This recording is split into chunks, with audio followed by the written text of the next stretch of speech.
Ini masyhur. Hadis ahad boleh tak digunakan untuk akidah? Pembahasan masyhur. Bab mengenai dakwah Nabi SAW akan umatnya kepada mentauhid dan mengesahkan Allah Ta'ala. Ini terjemah bab yang pertama dalam kitab Tauhid.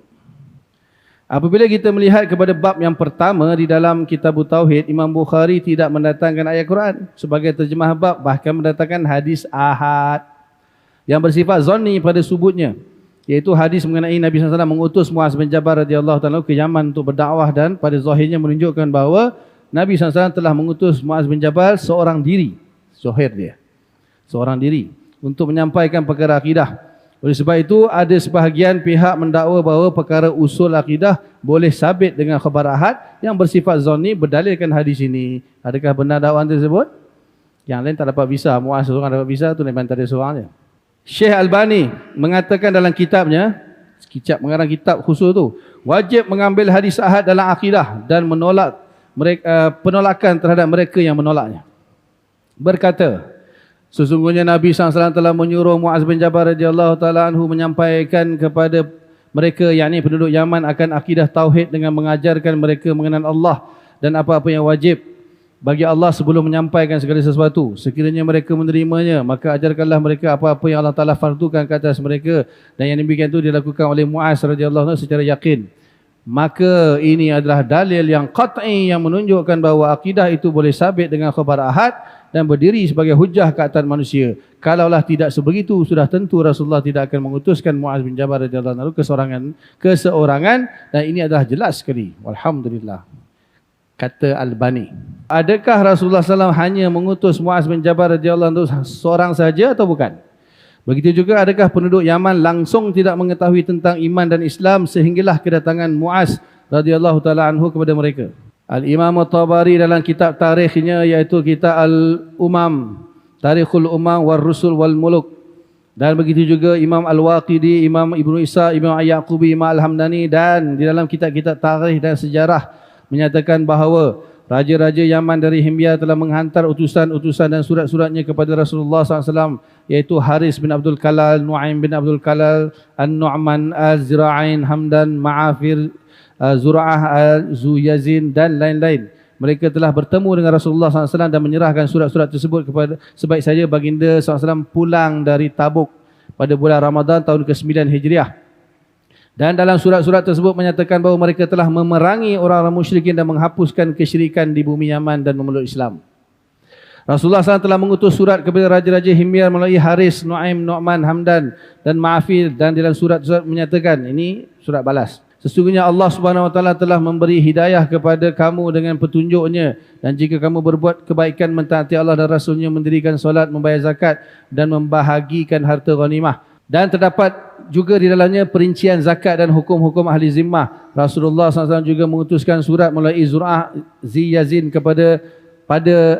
dan padanya tertulis, sekiranya utusan-utusanku, syirat jamak, mendatangi kalian, maka aku wasiatkan kepada kamu dengan kebaikan. Mereka ialah Muaz bin Jabal, Abdullah bin Zaid, Uqbah bin Namr, Malik bin Murrah, dan sahabat-sahabat mereka yang lain radhiyallahu ta'ala anhum. Mereka akan mengumpulkan harta-harta zakat yang ada pada kamu dan bayaran jizyah daripada mereka yang tidak mahu mengikuti kamu, dan utusan-utusan tersebut akan membahagi-bahagikannya, dan sesungguhnya ketua mereka ialah Muaz bin Jabal radhiyallahu ta'ala anhu, dan janganlah kamu sekali-kali berpaling melainkan kamu reda. Sesungguhnya aku telah mengutuskan kepada kamu utusan-utusan yang terbaik di kalangan para sahabatku dan paling mengetahui urusan agamaku, dan aku menyuruh kamu supaya berlaku baiklah terhadap mereka, dan sesungguhnya itulah yang diharapkan oleh mereka. Semoga keselamatan, kesejahteraan, rahmat dan keberkatan Allah ke atas kamu semua.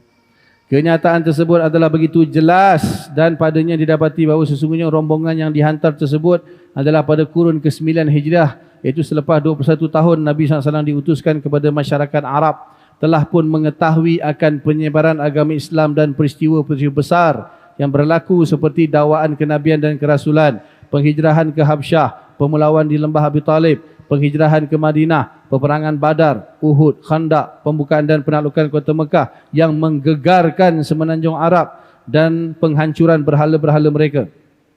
Peristiwa-peristiwa tersebut benar-benar telah membuka mata masyarakat Arab dan alangkah anehnya jika dikatakan bahawa penduduk Yaman tidak mengetahui sama sekali mengenai iman dan Islam melainkan daripada Muaz bin Jabal radhiyallahu taala anhu.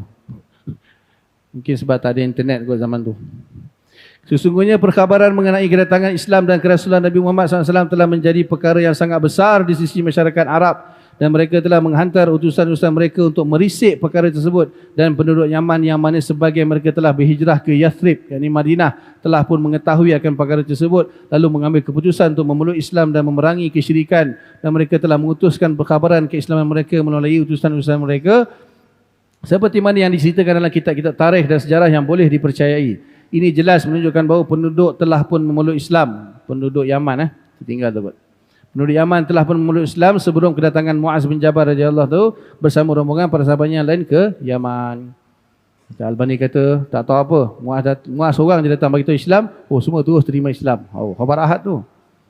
Oleh kerana Rasulullah SAW mengetahui bahawa Yaman adalah sebuah negara yang besar dan luas, maka baginda telah menghantar rombongan yang besar ke sana. Muaz seorang keluar 40 hari, agak-agak. Tak orang tabligh keluar 40 hari pun 10 orang. 7-8 orang. Hantar Muaz seorang je pergi Yaman, besar Yaman tu. Pergi kampung pun berapa orang, ni satu Yaman hantar seorang je. Agak-agak. Baginda telah menghantar rombongan yang besar ke sana yang diketahui oleh Muaz bin Jabal supaya dapat menyempurnakan segala urusan yang berkaitan dengan agama Islam di Yaman.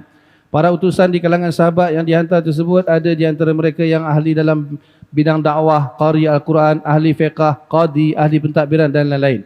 Oleh sebab itu alangkah peliknya jika Rasulullah SAW menghantar hanya Muaz radhiyallahu seorang untuk mengendalikan segala urusan-urusan tersebut. Kemudian terdapat nas yang jelas menyatakan bahawa Nabi SAW telah melantik Muaz bin Jabal sebagai ketua rombongan.